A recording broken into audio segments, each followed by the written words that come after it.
नालायक. काय सांगू दादा त्याच्या पलीकडे तुम्हाला. मी तर नेहमी सांगतो जो कीर्तनकार पैसा सांगत असाल ना त्या नालायकाचं कीर्तनच घेऊ नका. नका घेऊ.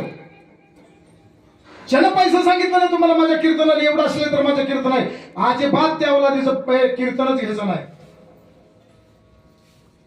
तुका म्हणे द्रव्य घेती देती तेही नरका जाते.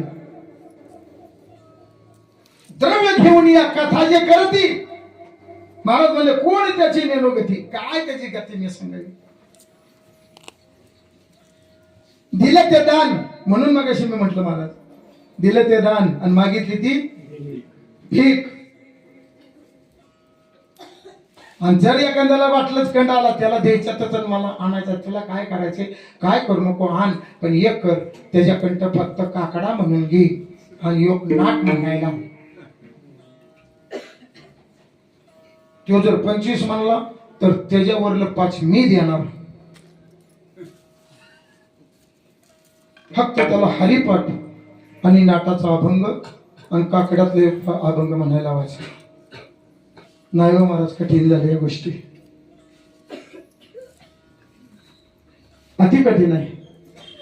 म्हणून तर जनाबाई देवासंग भांडली. अरे विद्या विद्या मूळ मायचं काढते म्हणली. तू मूळ मायचं काढतायस. पुण्यवंत पातळ लोक नेलास दरिद्र तो भाग्यवंत केला. चोरट्याचा बहुमान वाढविला.